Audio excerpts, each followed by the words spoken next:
갈릴리 해변에 다니시다가 두 형제 곧 베드로라 하는 시몬과 그의 형제 안드레가 바다에 금을 던지는 것을 보시니 그들은 어부라. 말씀하시되 나를 따라오라. 내가 너희를 사람을 낚는 어부가 되게 하리라 하시니 그들이 곧 그물을 버려두고 예수를 따르니라. 아멘. 예수님께서는 이 땅에 하나님의 나라를 이루시기 위해 오셨습니다. 나라가 이루어지기 위해서는 여러 요소들이 필요하겠지만 가장 중요한 것은 그 나라에 살아갈 백성들이 있어야 합니다. 예수님은 하나님 나라의 백성들을 모으시는 일을 함께할 사람들을 먼저 부르셨습니다. 그렇게 부름을 받은 사람들이 바로 제자들입니다. 오늘 말씀에는 예수님께서 제자들을 부르시는 장면이 나오는데 이 말씀을 통해 예수님의 제자들은 어떤 사람들인가 하는 교훈을 얻을 수 있습니다. 무엇보다도 예수님의 제자는 곧 예수님을 따르는 사람들입니다. 예수님을 따르는 사람이라는 것은 예수님과 함께 삶을 공유한다는 의미도 있고 예수님의 가르침을 따라 살아간다 하는 의미도 담겨 있습니다. 예수님 당시에는 예수님의 제자라고 하면 예수님과 3년 동안 동고동락했던 12명의 제자들을 말하는 것으로 이해되었지만 예수님의 가르침을 따라 살아간다 라는 의미로 본다면 오늘 예수님을 믿고 예수님의 말씀을 따라 살아가는 우리 그리스도인 모두가 예수님의 제자로 부름받은 사람들이라는 것을 기억해야 합니다.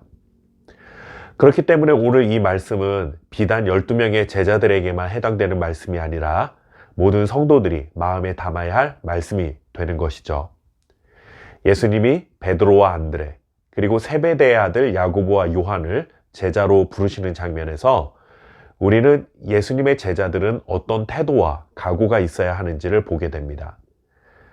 예수님은 먼저 베드로와 그의 형제 안드레를 부르셨고 그 다음에 야고보와 그의 형제 요한을 부르셨습니다. 그런데 두 번의 부르심에서 두 가지 공통점이 발견됩니다. 첫째는 즉시라는 말입니다.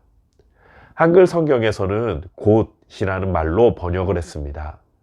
예수님께서 베드로와 안드레를 부르셨을 때에도 그들이 즉시 예수님의 뒤를 따랐고 야고보와 요한을 부르셨을 때에도 즉시 예수님의 뒤를 따랐습니다. 예수님의 갑작스러운 부르심에 조금의 지체함도 없이 그들이 예수님의 말씀에 순종했다는 것입니다. 제자는 순종하는 사람들입니다. 좋은 말씀을 많이 듣고 배워서 지식을 많이 쌓는 사람이 아니라 예수님의 말씀에 즉시 순종할 수 있는 사람들입니다. 순종한다는 것은 곧 믿음이 전제되어 있는 것이죠.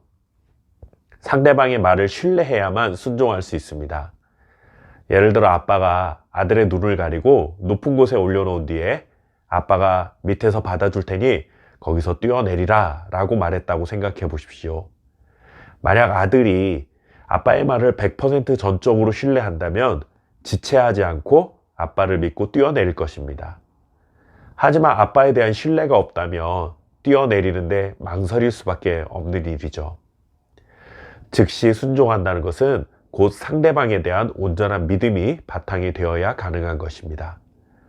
우리가 예수님의 제자로 산다는 것은 예수님을 온전히 신뢰한다는 것이고 예수님을 온전히 신뢰하기 때문에 그분의 말씀이라면 이해되지 않아도 즉각적으로 순종하는 사람으로 살아간다는 의미가 담겨 있는 것입니다.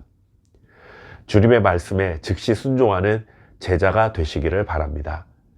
그리고 또 한 가지는 버렸다 하는 것입니다.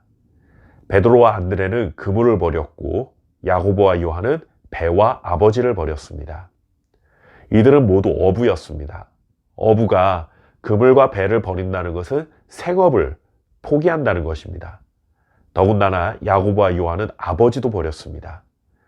이런 말씀들을 우리가 지나치게 확대 해석해서 우리의 생업을 다 버려야 하고 가족들도 다 버리고 예수님을 따라야 한다는 것으로 오해해서는 안 됩니다. 이것은 우선순위를 말합니다.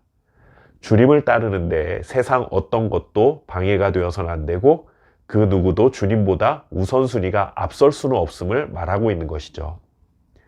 예수님의 제자로 살아간다는 것은 이 정도의 각오가 필요하다라는 것입니다. 그저 일주일에 1시간 교회에 와서 앉아있다가 가면 되는 것이 아니라 우리의 삶의 최우선순위를 주님께 두는 것입니다. 주님을 따르고 사랑하는데 세상의 어떤 것도 그리고 어떤 누구도 장애물이 되어서는 안 되는 것입니다. 주님을 최우선 순위에 둘 때 언제든 즉시 순종할 수도 있습니다. 저와 여러분이 주님을 최우선 순위에 두고 주님을 따르는 신실한 제자로 살아갈 수 있기를 바랍니다. 감사합니다.